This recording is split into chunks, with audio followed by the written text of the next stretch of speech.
Komisi Komunikasi Sosial Keuskupan Agung Jakarta mempersembahkan Oase Rohani Katolik yang dibawakan oleh para imam yang berkarya di Keuskupan Agung Jakarta. Selamat mendengarkan.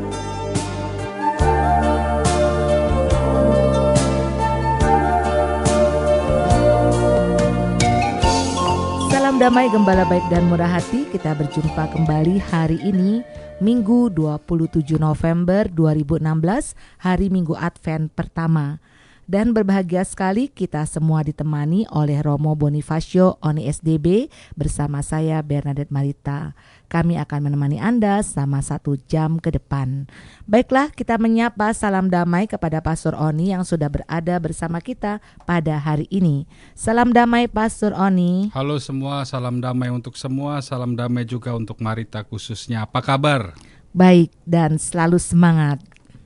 Baiklah para pendengar terkasih, kita akan mengawali jumpa kita dengan sebuah doa yang akan dipimpin oleh Pastor Oni. Mari kita siapkan hati kita untuk berdoa.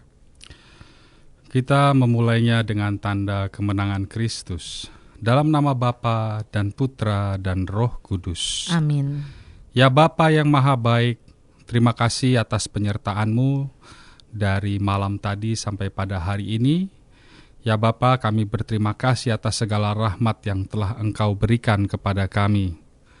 Ya Bapa, teruslah menjaga kami, teruslah menyinari perjalanan kami, sehingga yang keluar dari mulut kami hanyalah selalu untuk memuji kemuliaan-Mu. Kami mendoakan orang-orang yang kami cintai, agar mereka selalu dalam perlindungan-Mu dan dalam keadaan yang sehat. Kemuliaan kepada Bapa dan Putra dan Roh Kudus. Seperti pada permulaan, sekarang, selalu, dan sepanjang segala abad. Amin. Dalam nama Bapa dan Putra dan Roh Kudus. Amin.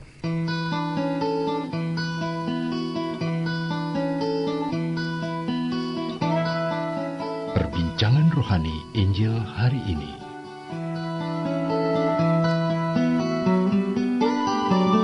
Para pendengar terkasih, Gembala Baik dan Murah Hati, seperti biasa kita akan membaca bacaan dari kitab Yesaya bab 2 ayat 1 sampai 5. Kitab Nabi Yesaya bab 2 ayat 1 sampai 5.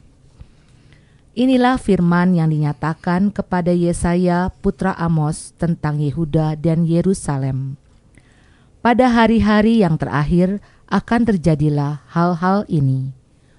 Gunung tempat rumah Tuhan akan berdiri tegak di atas gunung-gunung dan menjulang tinggi di atas bukit-bukit. Segala bangsa akan berduyun-duyun ke sana. Dan banyak suku bangsa akan pergi serta berkata, "Mari kita naik ke gunung Tuhan, ke rumah Allah Yakub, supaya Ia mengajar kita tentang jalan-jalannya dan supaya kita berjalan menempuh jalan itu. Sebab dari Sion akan keluar pengajaran, dan dari Yerusalem akan keluar sabda Tuhan. Tuhan akan menjadi hakim antara bangsa-bangsa, dan akan menjadi wasit bagi banyak suku-suku bangsa. Maka mereka akan menempat pedang-pedangnya menjadi mata bajak, dan tombak-tombaknya menjadi pisau pemangkas. Bangsa yang satu tidak akan lagi mengangkat pedang terhadap bangsa yang lain, dan mereka tidak akan lagi berlatih perang. Hal kaum keturunan Yakub, mari kita berjalan di dalam terang Tuhan." Demikianlah sabda Tuhan. Syukur kepada Allah. Gembala Baik dan Murah Hati, mari kita dengarkan Mazmur tanggapan berikut ini. Ku menuju ke altar Allah dengan sukacita. Ku menuju ke altar Allah dengan sukacita.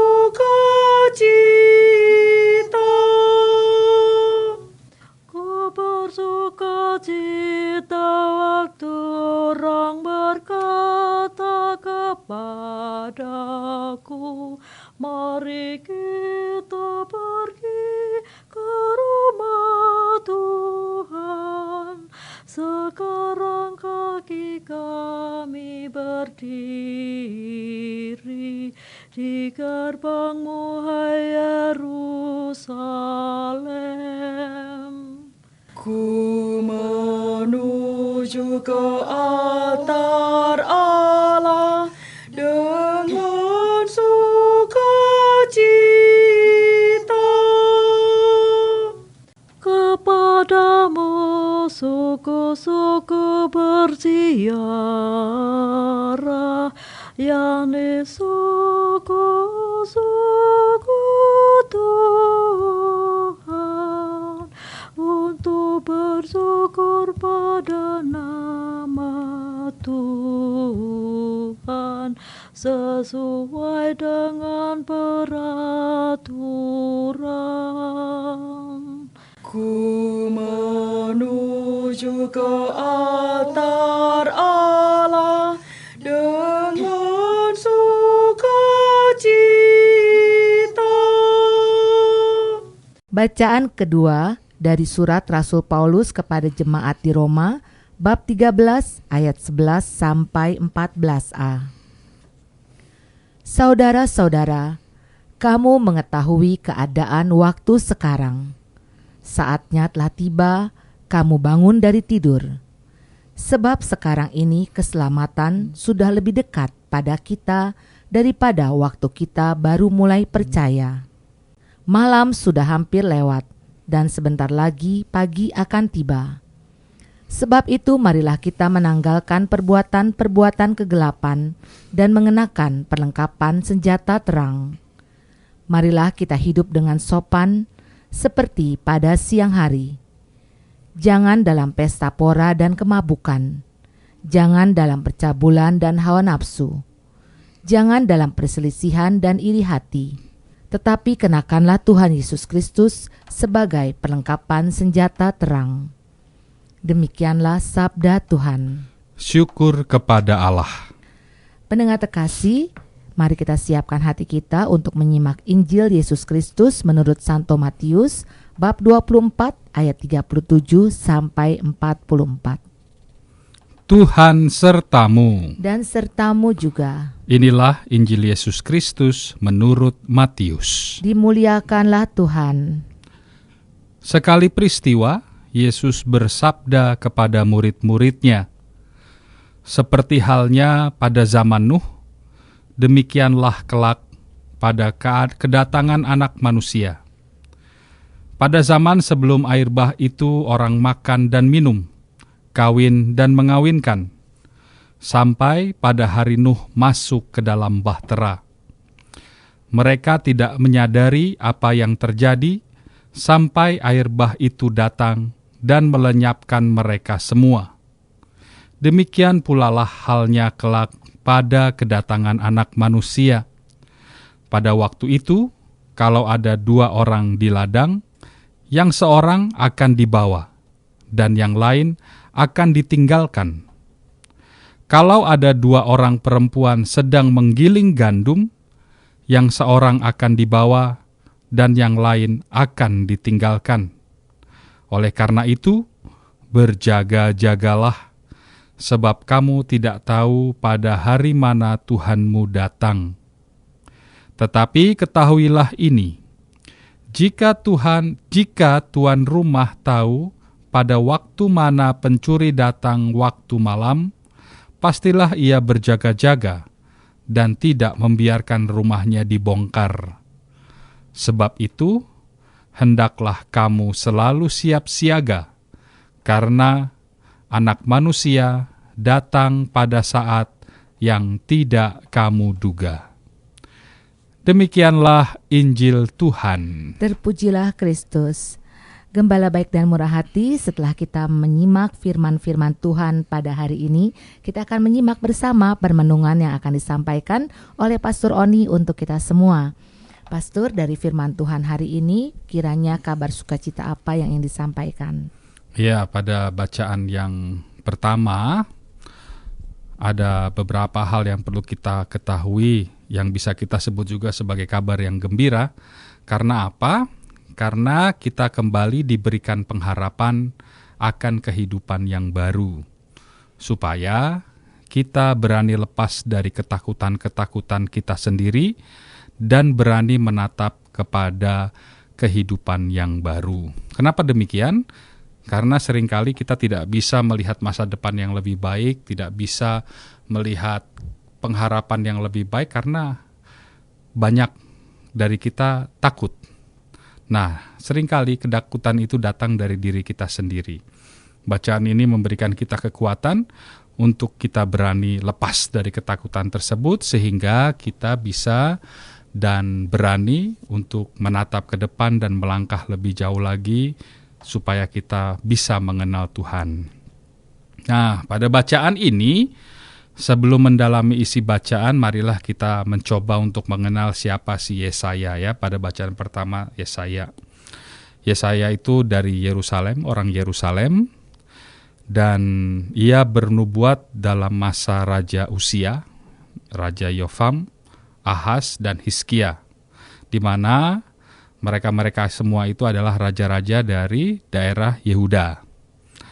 Awal karya kematiannya dimulai dalam bab 6, ya, awalnya. Dan ditinggalkan pada tahun sekitar 742 sebelum Masehi. Jadi itu kira-kira kematian Raja Uzia. Karir Yesaya ditandai dengan sejumlah krisis yang disebabkan oleh perang. Adanya penyerbuan militer dari negara Asyur, lalu Israel yang juga memberontak Asyur. Selalu ada perang, jadi zaman itu perang banyak sekali. Segala sepak terjang Yesaya selalu berkaitan dengan peristiwa-peristiwa pada zaman itu, di mana ia mengkritisi segala bentuk kemewahan dari orang-orang yang mempunyai banyak rumah, orang-orang yang mempunyai banyak ladang, dan para wanita-wanitanya yang selalu memamerkan barang-barang perhiasan yang mereka punyai. Menurut Yesaya, hidup yang ideal, hidup yang pas itu adalah cara hidup yang sederhana. Maksudnya apa?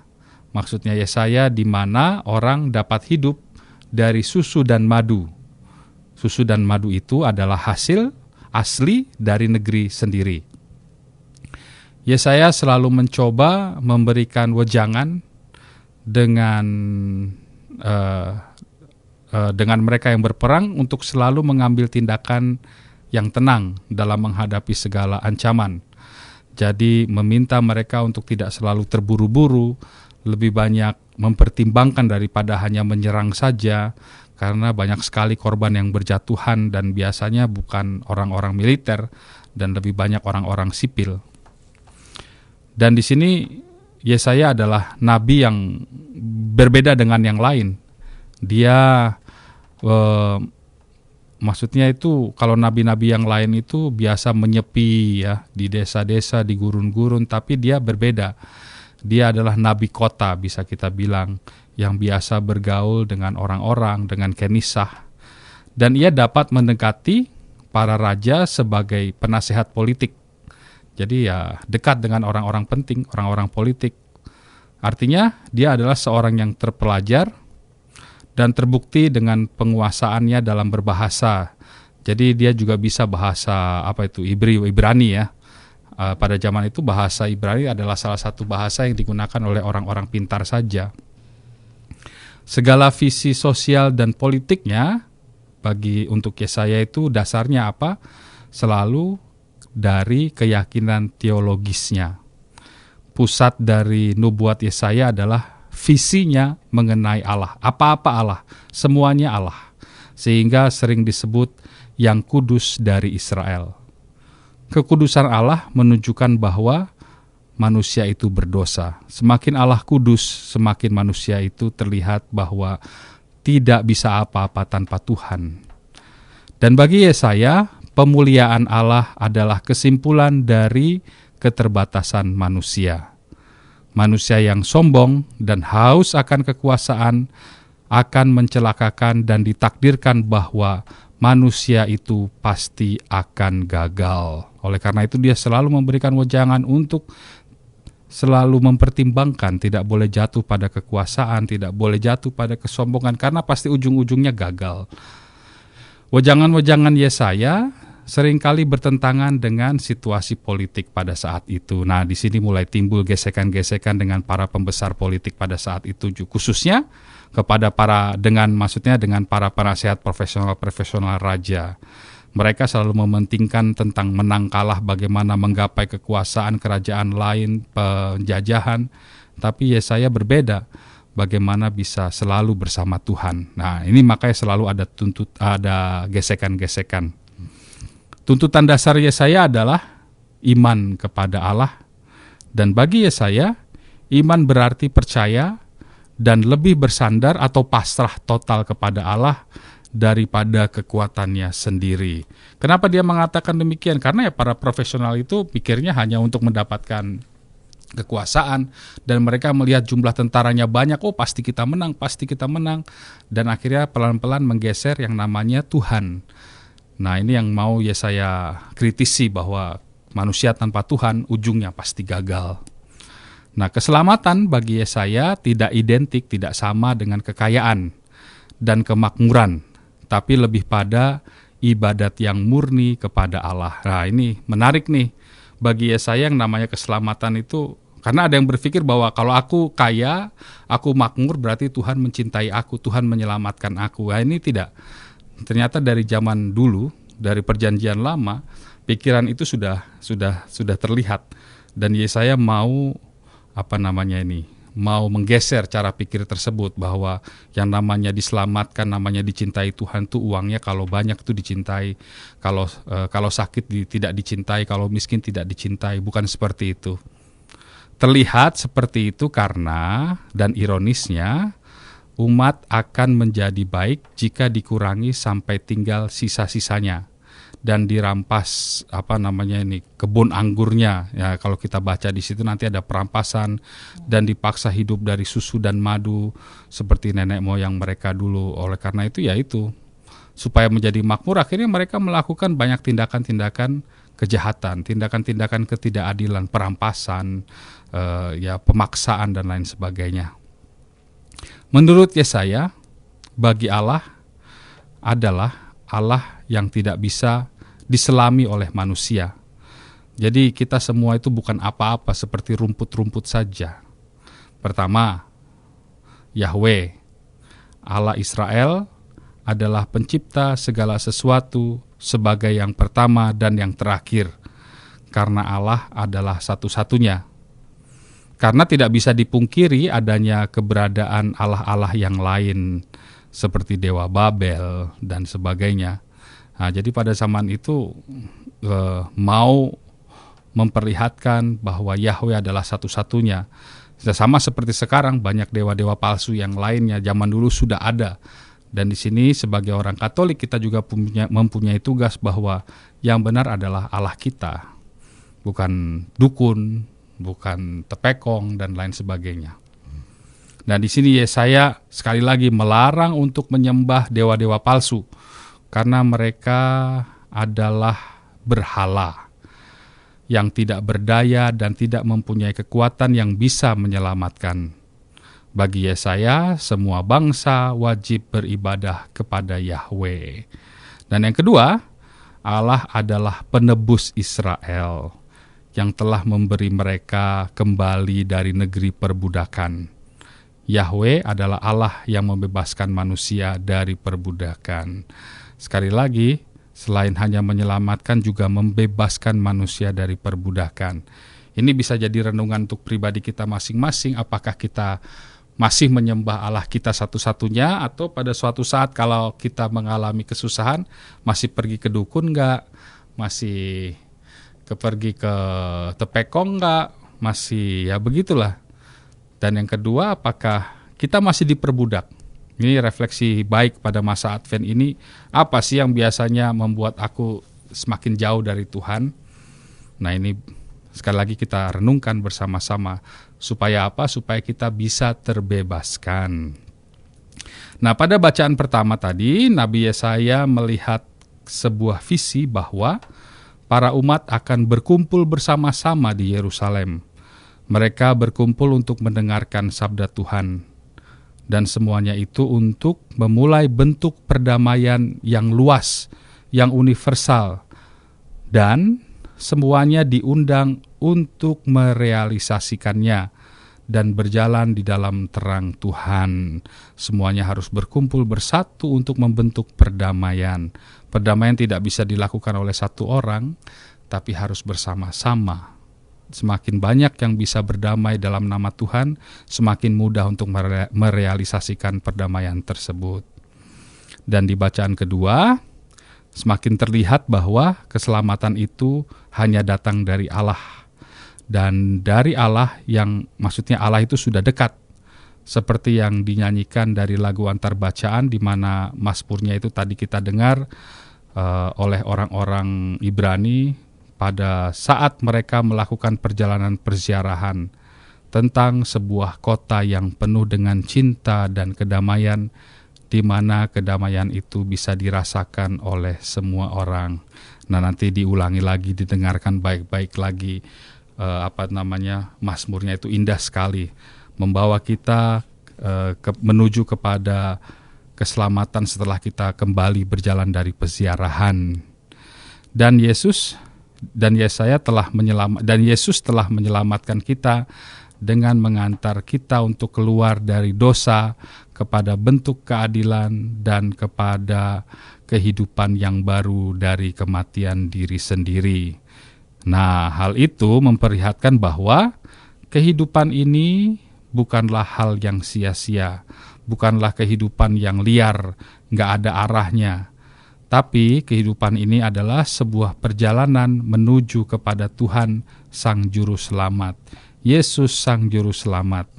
Oleh karena itu, sekali lagi, Santo Paulus menegaskan bahwa orang Kristen janganlah tidur di dalam kegelapan. Orang Kristen haruslah menjadi anak-anak terang. Dan orang Kristen dipanggil untuk menjadi Kristus yang lain. Atau dengan kata lain, sebagai Kristus yang hidup di masa sekarang, sebagai Kristus yang menjadi saksi di masa sekarang, dan menjadi tanda kehadirannya kepada orang yang lain. Nah, dalam masa itu banyak perbedaan ya, juga penafsiran yang berbeda untuk memenuhi Taurat atau tidak memenuhi Taurat. Jadi harus dilakukan gak sih atau tidak? Contohnya tentang pemahaman dalam kata arti sesama.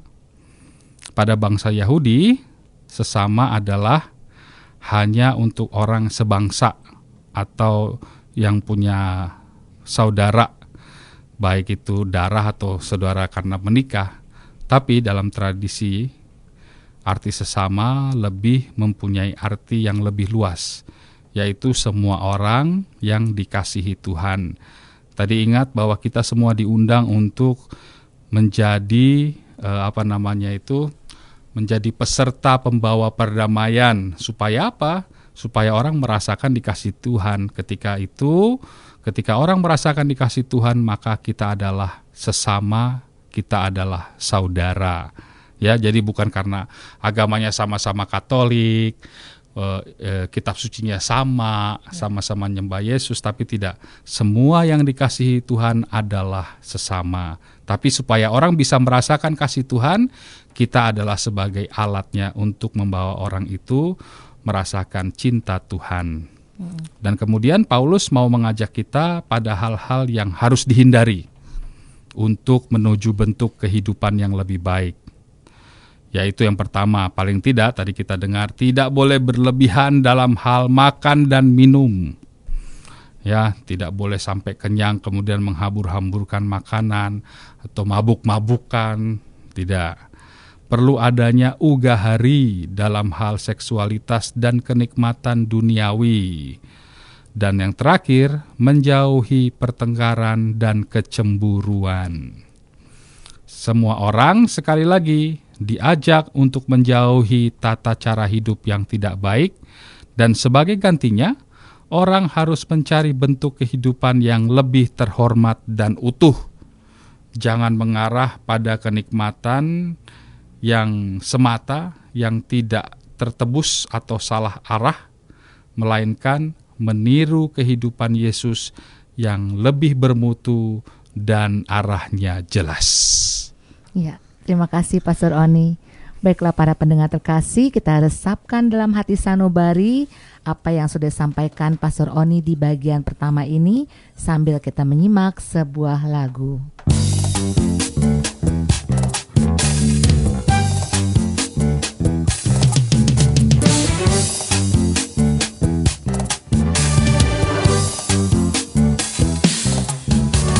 Sungguh indahnya, sungguh senangnya, sungguh damainya hidup rukun bersama. Sungguh indahnya, sungguh senangnya, sungguh damainya hidup rukun bersama. Yesus ada di hatiku, Yesus ada di hatimu, bersama kita bersatu membangun dunia baru. Mari menyanyi bersama, puji dan sembahlah Dia, Raja segala raja.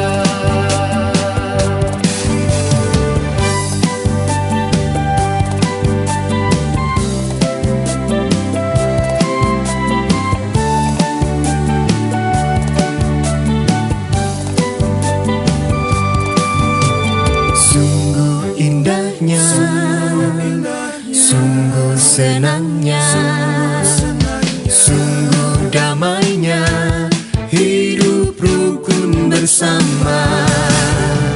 Sungguh indahnya, sungguh senangnya, sungguh damainya hidup rukun bersama.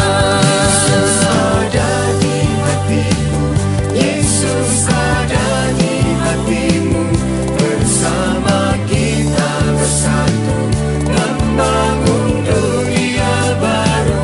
Mari menyanyi bersama, puji dan sembahlah Dia, Raja segala raja. Yesus ada di hatiku, Yesus ada di hatimu, bersama kita bersatu membangun dunia baru. Mari menyanyi bersama, puji dan sembahlah Dia, Raja segala raja, Raja segala raja, Raja segala raja. Pendengar yang terkasih, hari ini 27 November Gereja Katolik memperingati Santo Johannes Bergmans. Santo dari Belgia ini pernah berkata, "Kalau aku tidak menjadi santo saat muda, aku tidak akan pernah menjadi santo." Ia meninggal dalam usia 22 tahun. Tanpa diragukan, ia berhasil menggapai cita-citanya untuk menjadi orang kudus. Yohanes lahir pada tahun 1599. Saat kecil, ia sangat dekat dengan ibunya yang sakit-sakitan.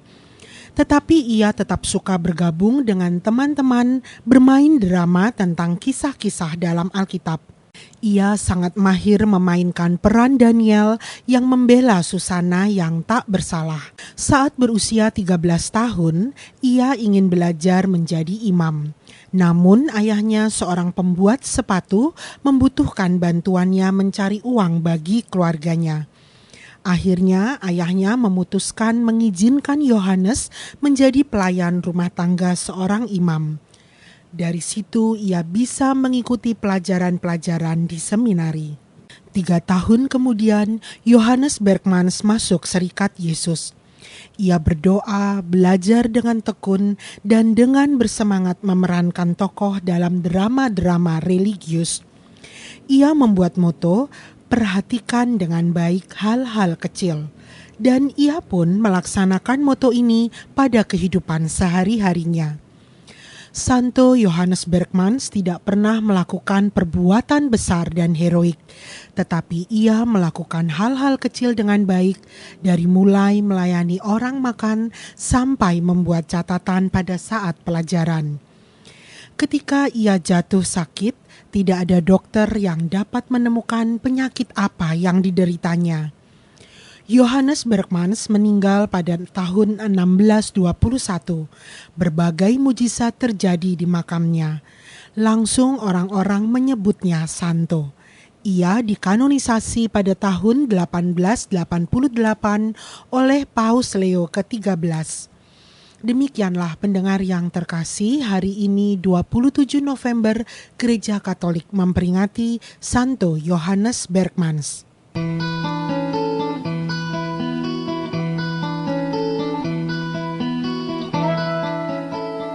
Dialog Iman Katolik.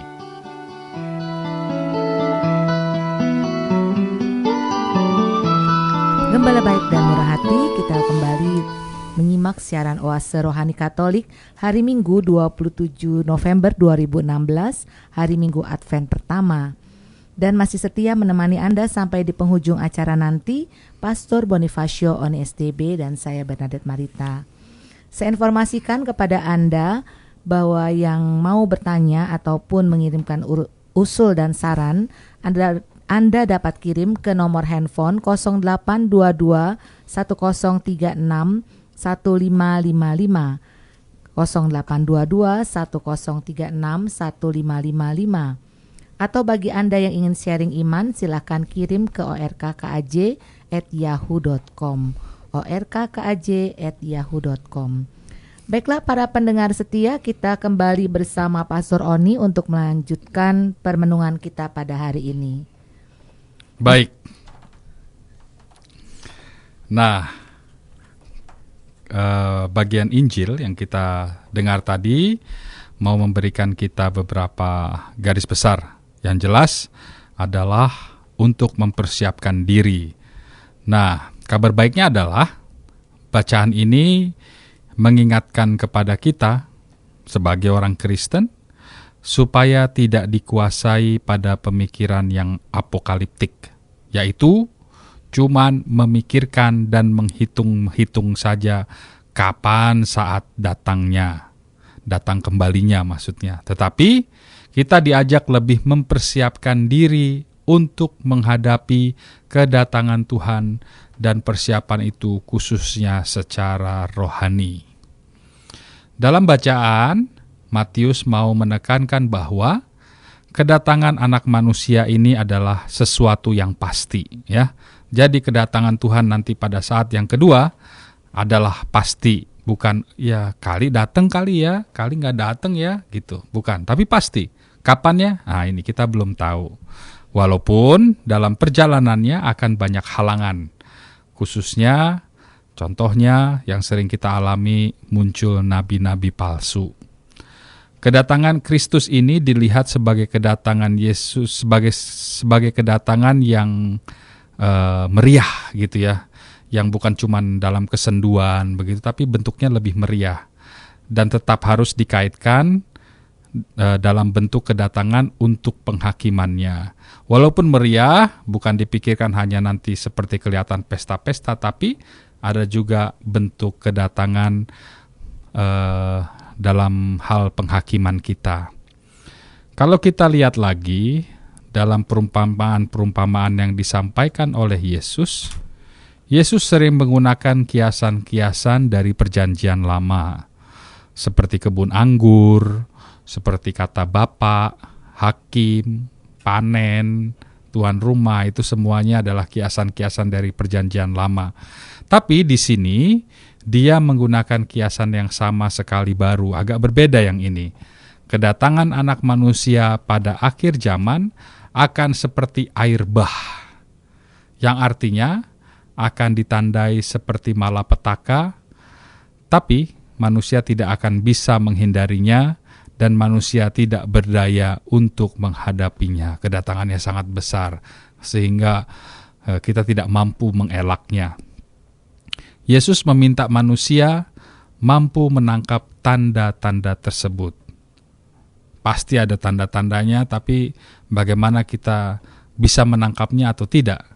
Supaya manusia selalu waspada, tidak hanya menjalani kehidupan seperti biasa, dan ketidakpahaman manusia menangkap tanda-tanda tersebut bisa membawa manusia jatuh dalam bahaya, bahkan membawa manusia pada kematian tanpa Tuhan. Kalau kematian saja semua pasti akan mengalaminya, tapi sangat mengerikan kalau kematian tersebut tanpa Tuhan. Jadi di satu pihak Yesus memberitakan keselamatan, tetapi di lain pihak juga membicarakan bencana. Seruan supaya manusia bertobat yang sekaligus diiringi pemberitaan tentang kedatangan Anak Manusia merupakan dua peringatan dari Allah yang berbagi kepada manusia. Nah, pada ayat 41 disebutkan tentang dua wanita yang memutar batu giling. Yang satu ada di bawah dan yang satu akan dibawa dan yang satu akan ditinggalkan. Menggambarkan dua wanita yang terlihat harus bekerja sama, yang selalu harus bertatap muka untuk bisa menggerakkan batu penggiling itu. Namun, walaupun harus bekerja sama, tapi yang satu diselamatkan atau hidup dalam terang, dan yang lain hidup dalam kegelapan. Dan sudah terlambat untuk mengatasi perbedaan dan keterlambatan untuk bertobat. Jadi, pada saat Anak Manusia datang, penghakiman akan terjadi. Manusia harus bisa berhasil memanfaatkan saat-saat terakhir karena nasibnya tidak bisa dirubah lagi. Seperti orang yang menunggu mempelai, lalu setelah mempelainya masuk ke dalam, akan dijawab, "Aku tidak mengenal kamu." Ya, ingat ya tentang episode mempelai itu yang orang-orang yang menunggu ketiduran. Ketika mempelainya sudah masuk, terlambat ya. Yang dijawab, yang dikatakan adalah, "Aku nggak kenal kamu." Nah, oleh karena itu siap-siap dari sekarang, siap-siap untuk supaya Tuhan mengenal kita, siap-siap supaya Tuhan mengerti kita dan kita bisa masuk ke dalam rumah Tuhan.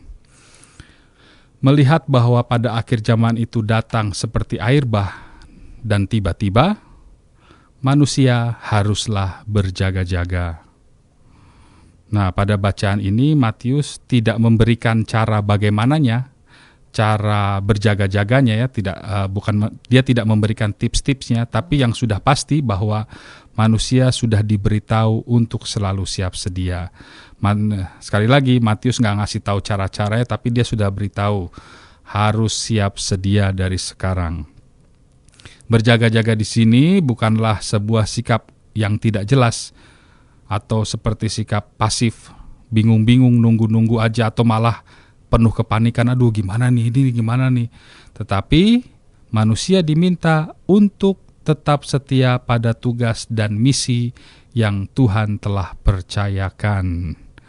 Dan di sini manusia juga diminta mempersiapkan diri akan kedatangan Kristus, melaksanakan kewajiban-kewajibannya, dan perhatian kepada sama saudara yang membutuhkan. Pada kedatangan akhir zaman, seperti pencuri yang datang pada malam hari di saat kita semua sedang enak tidur. Kita nggak tahu kapan datangnya pencuri. Oleh karena itu berjaga-jagalah, sehingga kalau pencuri sudah datang, yang kalau kita tidak siap maka habislah semua barang-barang kita, bahkan mungkin nyawa kita.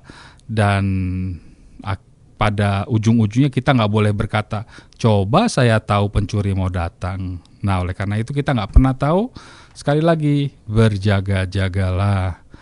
Pencuri dan Anak Manusia disamakan ya, tapi bertujuan untuk menekankan ketidakterdugaan manusia pada sebuah peristiwa yang akan terjadi. Dan sebagai orang Kristen, marilah kita melihat dengan kacamata yang lain bahwa kedatangan Anak Manusia bukanlah suatu petaka, tetapi melainkan sebuah sukacita yang besar. Jadi, bila kita siap, kita tidak akan kaget. Menjadi petaka kalau kita tidak siap, tapi kalau kita siap, ini adalah sebuah sukacita yang sangat besar. Sekali lagi yang perlu diingatkan bahwa kedatangan Tuhan datang kembali bukan hanya demi penghakiman kepada manusia saja, tapi juga membawa perdamaian.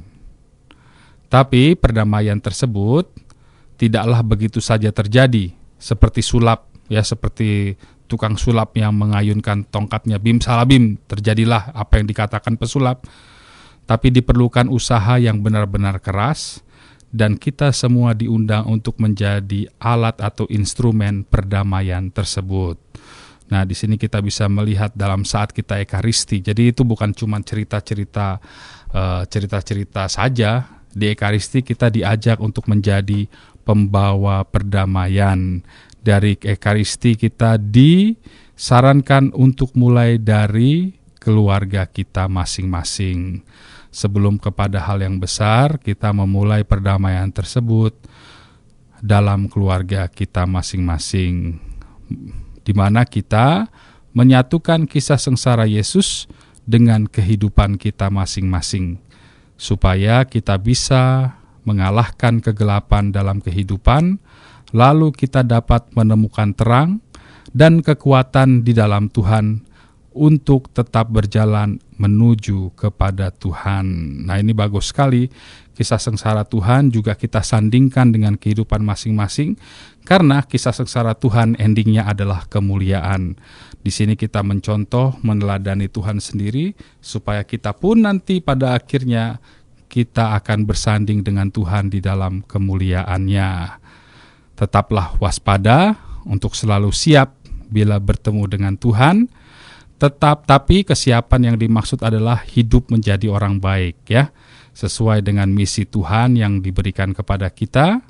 Dan kewaspadaan ini bukanlah sikap khawatir dan ketakutan akan datangnya kematian, bukan juga kecemasan atau was-was akan datangnya masa depan, tapi kita siapkan dalam kesederhanaan, kedamaian yang penuh harapan, dan selalu setia kepada Injil. Dan kita dipanggil kembali pada kualitas hidup yang berdasarkan perintah-perintah Tuhan. Nah, saya katakan dalam berita baik tadi, mempersiapkan diri kedatangan Tuhan secara rohani khususnya. Kalau pada bacaan ini Matius mengatakan hanya memberikan tidak memberikan tips-tipsnya, tapi dia pasti mengatakan bahwa Tuhan akan datang. Gereja memberikan tipsnya bagaimana kita mempersiapkan rohani. Yaitu apa? Di salah satu sakramen yang kita punyai, ada yang namanya sakramen pengakuan dosa. Dan di setiap gereja pasti punya ruang pengakuan dosa. Nah, manfaatkan baik-baik ruang pengakuan dosa itu. Dan biasanya pada saat mau Paskah, mau Natal seperti ini, Romo Paroki mempunyai program pengakuan dosa, manfaatkan itu. Nah, tapi Romo saya nggak pernah ngaku dosa, ini gimana ini? Nah, inilah. Yang pertama, saya mau memberikan tips-tips pengakuan dosa. 1, jangan pernah takut dan malu untuk mengakukan dosa kepada Romo. Kalau kenal dengan Romo Paroki setempat, pergilah ke tempat paroki yang lain. Ya, malu saya, Romonya kenal. Tapi sebenarnya tidak perlu malu. Untuk apa malu ya? Karena pengakuan dosa itu sifatnya sangatlah rahasia. Romo tidak boleh ember mulutnya. Romo tidak boleh membocorkan apa yang terjadi dalam ruang pengakuan dosa. Kenapa? Bagi kita para pastor, kalau mulut kita ember, kita ngomong, pada saat itu juga kami mendapatkan ekskomunikasi dari gereja. Dan itu adalah hukuman yang sangat berat untuk kami. Tapi paling penting adalah bagaimana dalam ruang pengakuan dosa itu kita minta kembali didamaikan oleh diri kita kepada Tuhan. Tapi Romo saya nggak tahu cara ngaku dosanya. Pertama, buka pintu. Di situ ada 2 pintu biasanya. Jangan masuk pintu yang ada romonya di ruang sebelahnya, ya. Dan biasanya romonya itu tidak suka ngintip-ngintip. Malu Romo kelihatan mukanya. Tenang aja, Romo nggak suka ngintip-ngintip. Itu ruangannya biasanya ada selanya. Kemudian kalau sama sekali tidak tahu, langsung bicarakan kepada Romo. Romo, saya sudah lupa mengaku dosa, tolong bimbing saya. Pasti Romonya akan dengan senang hati membimbing Anda dalam pengakuan tersebut. Biasanya yang dilakukan adalah di situ ada kertas bagaimana cara mengakukan dosa. Di puji syukur pun ada. Berlututlah dan kemudian membuat tanda salib dan lakukanlah pengakuan dosa. Formulanya ada. Setelah mengakukan dosa, biasanya umat mengatakan, Romo, inilah dosa-dosa saya mohon penitensi dan absolusi yang berguna bagi saya. Kata-kata penitensi dan absolusi itu mungkin terdengar asing di telinga Bapak Ibu, di telinga teman-teman. Jadi kalau bingung, kalau lupa dengan kata-kata tersebut, denda dosa pun juga kami mengerti. Daripada salah ngomong itu yang buat tertawa, paling tidak dalam pengalaman-pengalaman yang ada sering mengatakan, tolong berikan amunisi yang berguna bagi saya. Wah, itu berbeda, ya. Amunisi. Dalam pengakuan dosa itu katakanlah juga dosa-dosa Anda sendiri, ya, bukan dosa orang lain. Romo, ini kok tetangga saya begini, Romo ini suami saya, ini anak saya, Ngegosip bukan, ya, itu Romo. namanya ngegosip.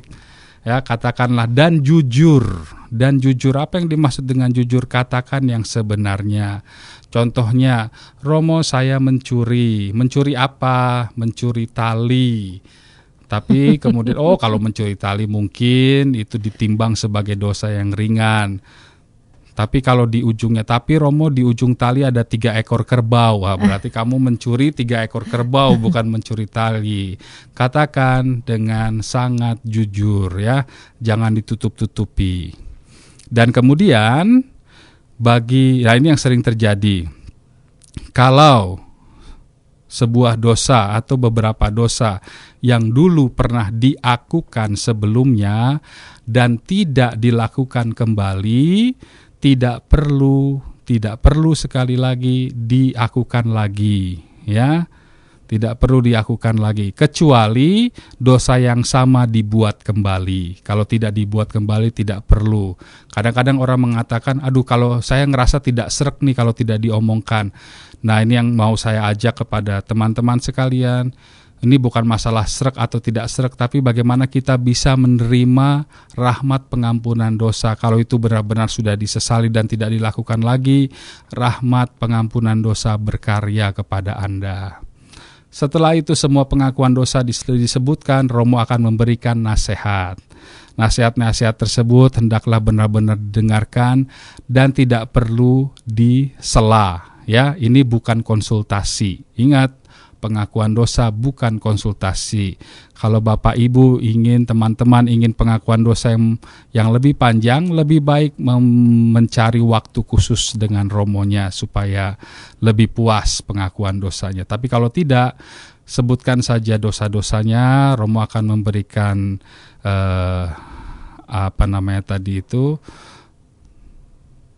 pengajaran-pengajaran, akan memberikan nasihat-nasihat, dan kemudian Romo akan memberikan absolusi penghapusan dosa. Kalau ada dosa berat khususnya katakan itu kepada Romo, karena nanti dosa berat itu seperti apa? Misalnya aborsi atau pembunuhan. Nah, itu katakan kepada Romo, nanti ada cara penanganannya yang agak berbeda, ya. Agak berbeda di sini bukan berarti menakutkan, tapi katakan saja. Dan setelah itu Romo akan memberikan denda dosa dan Anda harus melaksanakan denda dosa tersebut dan Romo memberikan berkat absolusinya.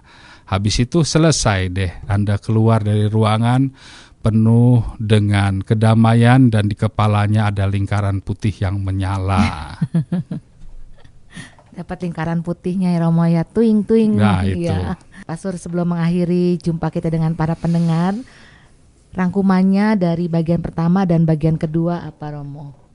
Ya, paling tidak yang ingin saya tekankan adalah marilah kita bersama-sama terus berjuang untuk menuju kepada kehidupan yang lebih baik, ya. Bagi orang Kristen, imannya orang Kristen, kematian itu ada, tapi kematian itu janganlah dilihat sebagai peristiwa yang menakutkan, tapi sebagai peristiwa sukacita, supaya kita nanti bisa bersama-sama menuju rumah Allah Bapa di surga. Nah, tapi di sini perlu ada persiapan-persiapan khusus, persiapan-persiapan rohani khususnya, supaya kita bisa mengerti rahmat Paskah tersebut. Kenapa saya bilangkan rahmat Paskah? Karena ada peristiwa yang namanya Ekaristi dalam kehidupan kita. Kita mengenang kembali sengsara, wafat, dan kebangkitan. Kehidupan kita pun adalah peristiwa Ekaristi, di mana sengsara, kesedihan-kesedihan kita, keterpurukan kita selalu bawa di dalam nama Tuhan. Karena suatu saat kita akan menuju yang namanya kemuliaan, yaitu kebangkitan bersama Tuhan. Nah, ini juga terlihat di dalam lilin-lilin nih. Kalau mau Advent itu kan nanti ada lilin-lilin di depan tuh. Kenapa ada 4? Itu ada warna-warnanya yang berbeda. Pertama, lilin itu ada 4 warna. 3 ungu, 1 ngeping ya, merah muda. Nah, itu punya artinya masing-masing. Dan kemudian di kanan dinyalakan satu persatu setiap minggunya dan mempunyai arti yang masing-masing. Pada lilin pertama kita menyebutnya adalah lilin pengharapan. Kita juga bisa menyebutnya pada Advent pertama adalah Minggu Pengharapan, yang mau mengatakan bahwa kedatangan Tuhan Yesus itu sudah dinubuatkan oleh para nabi. Jadi kedatangannya adalah pasti, bukan kali ya. Yang kedua disebut juga lilin jalan. Lilin jalan ini mau mengatakan atau mengingatkan kepada kita bahwa Yesus adalah satu-satunya jalan menuju kepada keselamatan. Lilin ketiga yang dinyalakan pada minggu ketiga disebut juga Gaudete atau lilin sukacita. Mengingatkan kita bahwa keselamatan yang dijanjikan Allah itu adalah keselamatan yang abadi, yang kekal, dan yang tidak akan pernah binasa. Karena keselamatan Allah melalui kelahiran Tuhan Yesus Sang Juru Selamat, yang sebentar lagi akan kita rayakan, bisa membawa kepada rasa gembira yang bisa kita bagikan kepada sesama. Dan yang terakhir, warnanya pink ya. Warnanya pink ya. Merah muda. Yang keempat, yang terakhir adalah Minggu Kedamaian atau lilin kedamaian, mengingatkan bahwa sukacita yang dapat kita nikmati adalah damai selalu di hati. Nah, kemudian selain lilin ada lagi nanti seperti daun-daun segar ya. Biasanya sih pakai daun cemara. Mereka mengatakan evergreen, selalu hijau. Itu mau melambangkan warna yang selalu abadi, tidak pernah gugur, selalu berseri-seri, tidak pernah mati, adanya harapan-harapan yang baru, hijau kehidupan yang baru. Dan kemudian di situ nanti ada buah-buah gitu warna merah-merah kayak buah ceri atau buah beri ya. Itu melambangkan juga bilur-bilur Yesus, luka-luka Yesus, tetesan darah Yesus, mengingatkan kita pada penebusan dosa, penebusan keselamatan untuk kita dari tetes-tetes darah Yesus tersebut. Dan kalau lilin tersebut ada kakinya, ini sudah jarang sih saya lihat, tapi beberapa tempat masih ada. Di bagian bawahnya ada seperti mangkuk warna biru. Untuk kita warna biru adalah salah satu warna untuk Bunda Maria, bahwa Bunda Maria juga menopang kita, memberikan kita semangat supaya kita bisa menjalani kehidupan kita untuk menjadi orang yang baru. Di situ Bunda Maria memberikan teladannya. Ya, terima kasih Pastor Oni. Sungguh kita jadi mengerti pendengar terkasih, Advent minggu pertama sampai minggu keempat. Sekarang Advent minggu pertama berarti minggu pengharapan ya Pastor Oni? Iya, betul sekali. Ya, baiklah para pendengar terkasih, dengan demikian kita harus menghentikan jumpa kita dengan Pastor Bonifacio Oni SDB di kesempatan kali ini, Minggu Advent pertama, Minggu 27 November 2016. Dan saya Bernadette Marita mohon pamit dari ruang dengar Anda. Kami mengucapkan salam damai, selalu semangat dan tersenyum. Kita tutup jumpa kita dengan doa dan berkat Tuhan melalui Pastor Oni. Bapa yang Maha Baik, kembali kami memohon supaya Engkau selalu memberikan terang-Mu, sehingga kami dapat selalu berharap kepadamu di setiap kesedihan kami, di setiap kekecewaan kami, supaya kami tidak pergi jauh daripadamu. Ya Bapa, kami juga mendoakan orang-orang yang sedang putus asa, yang sedang kecewa dalam permasalahannya. Sudilah Engkau kembali menyinari mereka, supaya mereka dapat melihat terang-Mu di dalam setiap langkah mereka. Kami mendoakan orang-orang yang kami cintai lagi, supaya juga mereka selalu dalam keadaan yang sehat dan selalu berjalan dalam terang kebenaran-Mu. Demi Kristus Tuhan dan pengantara kami. Amin. Tuhan sertamu. Dan sertamu juga. Kita semua diberkati, dibimbing oleh Allah yang Maha Kuasa, Bapa dan Putra dan Roh Kudus. Amin. Amin.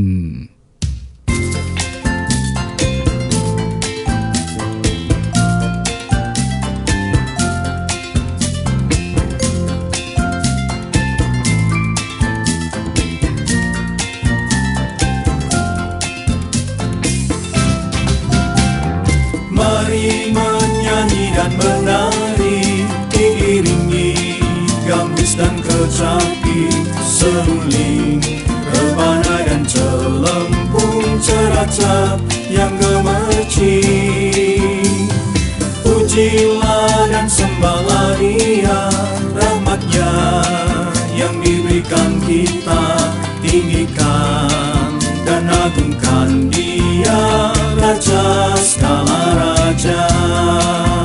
Tuhan berkuasa alam semesta, Allah satu-satunya yang mengasihi dan cinta kita, tiada bandingnya.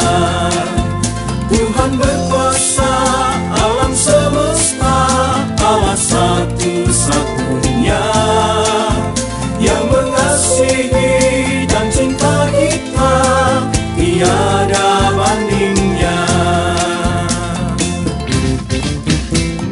Mari menyanyi dan menari, diiringi gambus dan kecapi, seruling, rebana dan celempung, ceracap yang gemercik.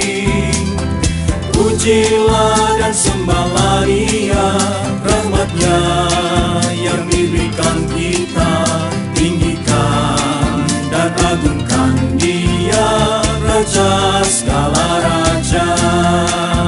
Tuhan berkuasa alam semesta, Allah satu-satunya yang mengasihi dan cinta kita, tiada bandingnya. Tuhan berkuasa alam semesta, Allah satu-satunya yang mengasihi dan cinta kita, tiada bandingnya, tiada bandingnya, tiada bandingnya, tiada bandingnya.